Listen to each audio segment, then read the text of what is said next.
वचन दिलं पाहिजे. हे प्रभू, तू माझ्या बरोबर राहण्यास या जगामध्ये जर तयार आहे आणि तू जर माझ्या हृदयामध्ये राहून माझ्या बरोबर राहण्यास आणि जीवन जगण्यास आणि मला आनंद देण्यास जर तू तयार आहेत, मी पण तुला वचन देईन की तुझं जोपर्यंत दुसरं आगमन होणार नाही, मी पण माझ्या प्रियकाबरोबर त्याचा हात धरून त्याच्या बरोबर सदैव चालू. मी प्रभू तुला कधी सोडणार नाही. तुझ्या नामाचा मला विसर पडणार नाही. तुझ्या पवित्र शास्त्राचा वचनाचा मला विसर पडणार नाही. तुझ्या भक्तीचा मला विसर पडणार नाही. तुझ्या प्रेमामध्ये देखील मी पण रममान होऊन जाईल. जर एक एक मंडळीने असं जर ठरवलं की मी माझ्या प्रियकरा सोबत प्रामाणिक राहील, तर मला सांगा, तो प्रियकर तुमच्या बरोबर प्रामाणिक राहणार नाही का? येशू मसीह की कदाचित जगातला जो प्रियकर असेल तुमच्या बरोबर किंवा जगातल्या लोकांबरोबर ज्या बरोबर विवाह केला असेल त्यांच्या बरोबर प्रामाणिक राहणार नाही, परंतु ख्रिस्त ज्याचा झालेला आहे, ज्याने ख्रिस्तावर वरावर विश्वास ठेवलेला आहे, नेहमी लक्षात ठेवा, तो प्रियकर त्या मंडळी बरोबर नेहमी विश्वासू राहतो. येशू मसीह की नेहमी विश्वासू राहतो. आणि म्हणून मंडळीतल्या लोकांना देखील हे समजणं गरजेचं आहे की मी माझ्या प्रियकाराच्या हातात माझं जीवन दिलेलं आहे आणि त्या प्रियकाराबरोबर मी विश्वासू कायमस्वरूपी राहील. जर तुम्ही कायमस्वरूपी विश्वासू राहाल तर अनंत काळचं जीवन तुमचं आहे. येशू मसीह की अनंत काळचं जीवन तुमचं आहे, अनंत काळचं जीवन माझं आहे. येशू मसीह की हा वचन काय लिहिलं आहे, वाचा. माझा वल्लभ गोरा पाट व लाल बुंद आहे, तो लाखात मोहरा आहे. हा, ऐकलंय सगळेजण? माझा प्रियकर कसा आहे? गोरा गोरा आहे. तुम्ही आणि मी पाहिलं, आपल्याला गोर रूप येत नाही, पण बाहेरचे अमेरिकन लोक जर आले, युकेचे लोक जर आले, बाहेरच्या देशातले जर लोक आले ना, तर आपल्यासारख्या उन्हामध्ये त्यांना राहणं सुटेबल होतं का? असं त्यांचा चेहरा बघा, एकदम कसा होतो बघा.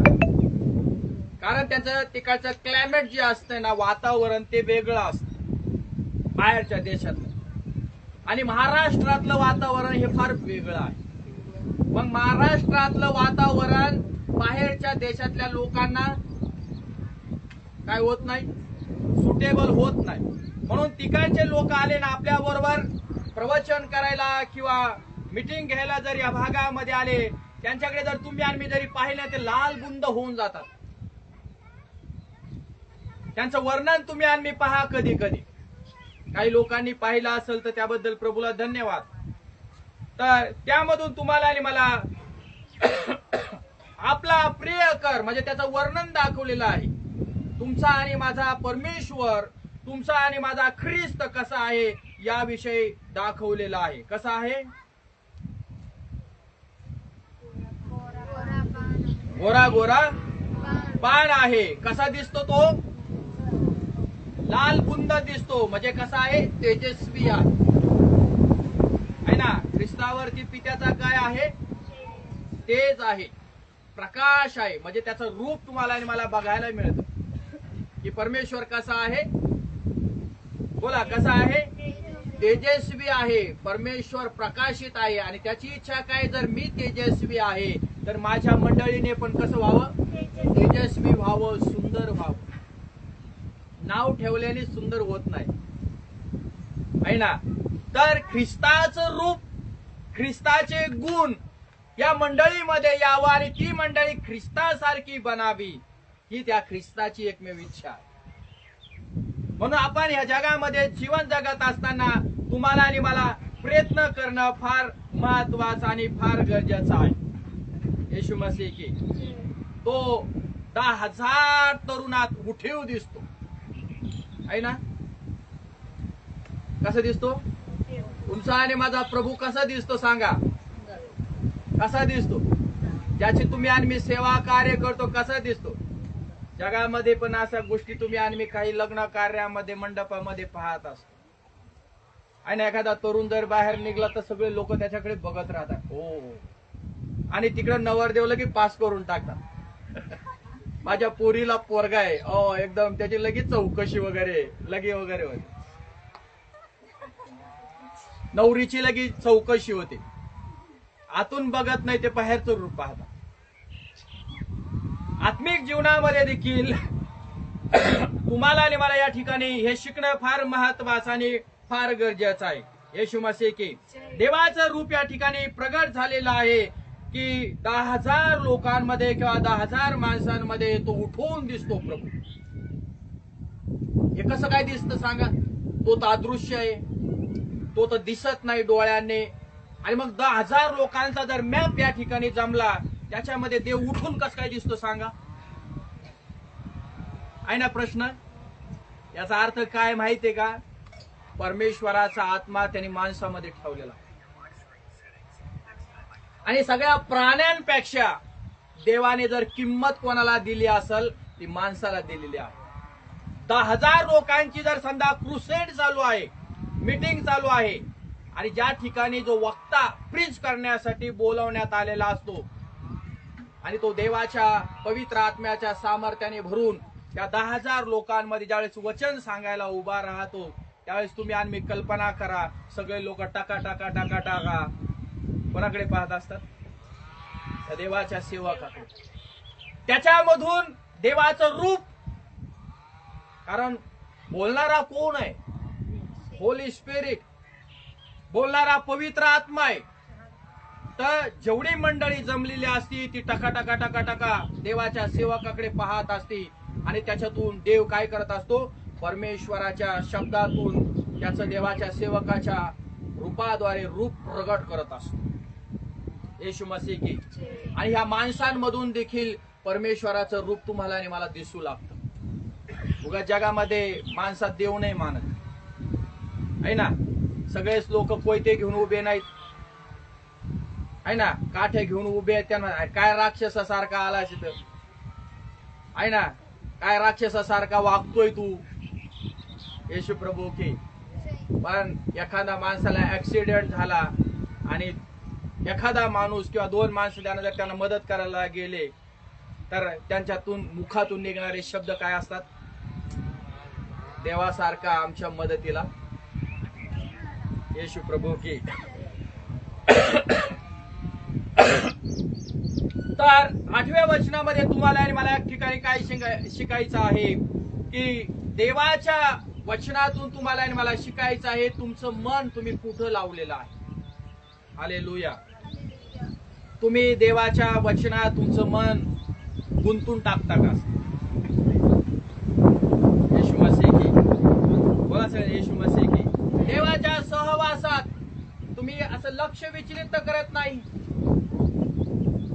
इकडे बघत नाही, इकडे बघत नाही, इकडे बघत नाही, पण देवाचं वचन ज्या ठिकाणी चालू आहे किंवा सांगणारा देवाचा सेवक जर सांगत आहे, तर मग आपण देवाच्या सहवासात आपलं मन गुंतवलं पाहिजे. येशू मसीह की. म्हणजे तुम्ही त्या प्रिय कराच्या त्या वराच्या जाळ्यामध्ये पडतांबरोबर, आणि त्याचं प्रेम तुम्हाला आणि मला प्रगट होईल, त्याचं प्रेम तुम्हाला आणि मला दिसून येईल. येशू मसीह की. कारण मंडळीला जर पूर्ण व्हायचं असेल तर तिला एक पर्याय आहे, आणि तो पर्याय म्हणजे काय? आपलं मन तिला ख्रिस्तामध्ये गुंतून घेतलं पाहिजे. येशू मसीह की. 11 वचन वाचा. त्याचे शीर बावन कशी सोन्यासारखे आहे, त्याची झुलपे कुरळी व डोंकावळ्या सारखी काळी कुळकुळीत आहे. हा, त्याचे मस्तक म्हणजे बघा, वराचे मस्तक, प्रभूचे मस्तक कसे सांगितले आहेत? शुद्ध सोन्याप्रमाणे आहे. पाहिलं का? मस्तक म्हणजे काय सांगा सगळेजण? कसं सांगितलंय? डोकं सोनं किती कॅरेटचं असतं सांगा मला? 24 कॅरेट. आणि अजून 22 कशी सोन्या प्रभूचे वचन आहे.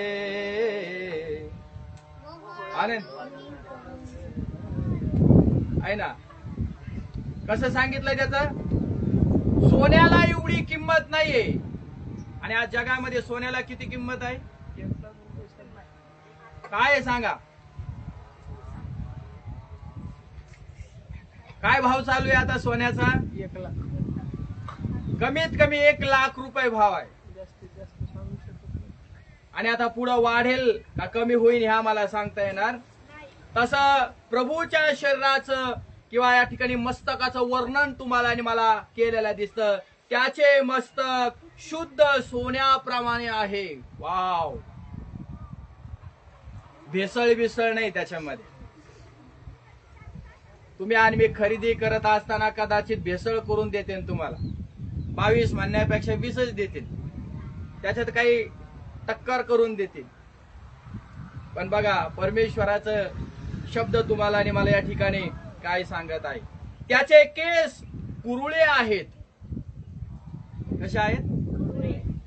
काही लोकांना कुरुळे केस पण आवडत नाही, है ना? सोनं घालायला आवडत पण कुरुळे केस आवडत. कुरुळे केसाला ते काय करतात? आता मशिनरीज तशा निघल्या बाबा, आहे ना? ते सरळ करून घेणार असं. सरळ लावा कुरुळे. आणि काही काही लोक उलट आहे, ज्याचे चांगले आहे ते वाकडे तिकडे बनवतात. कुरुळे करते. क्लिपला. आणि या ठिकाणी प्रभूच्या केसाचं वर्णन दाखवलेलं आहे. त्याचं डोकं जर सोन्याचं आहे तर या ठिकाणी केस त्याचे कसे दाखवलेले आहेत? कुरुळे दाखवलेले आहेत. पुढे काय लिहिलं आहे? आणि डोम कावळ्या सारखे काळे आहेत. डोम कावळा पाहिला का? कसे आहे त्याचे केस? हो, डोम कावळ्याला पहा. त्याच्या केसाचं वर्णन तुम्हाला आणि मला या ठिकाणी पवित्र शास्त्रामध्ये बघायला मिळत आहे.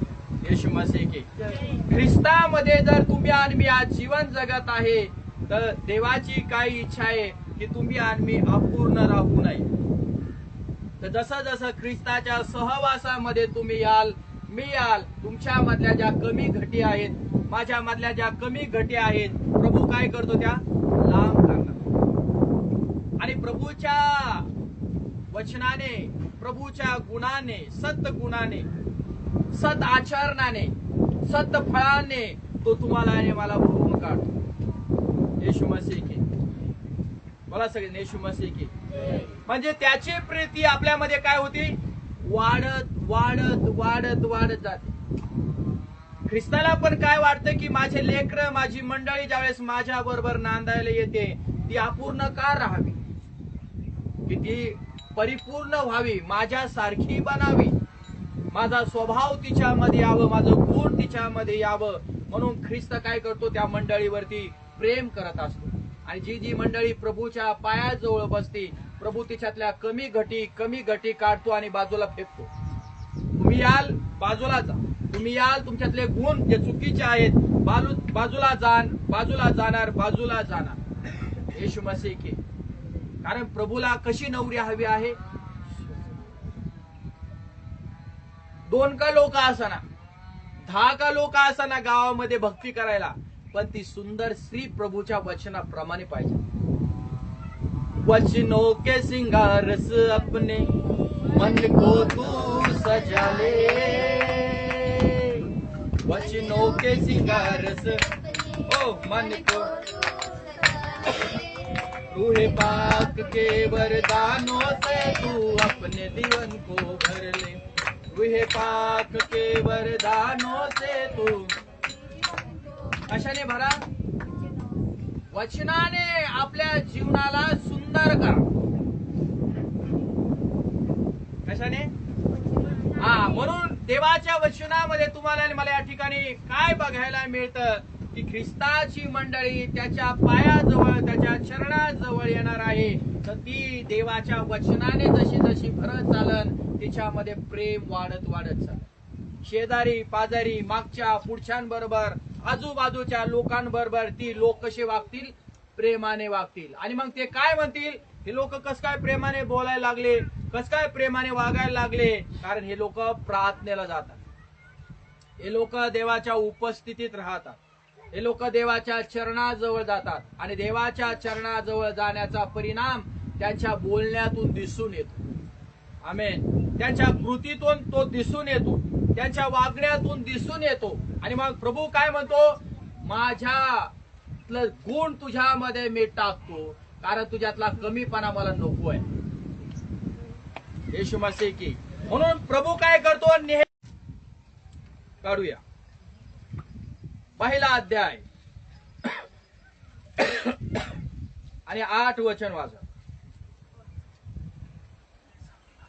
त्याला पाहिले नसतानाही देह रूपाने शरीर रूपानं नाही पाहिलं, पण आम्ही आज ख्रिस्ताला कशा रूपामध्ये पाहत आहोत, वचनातून ख्रिस्ताचं रूप आज आम्ही पाहत आहोत.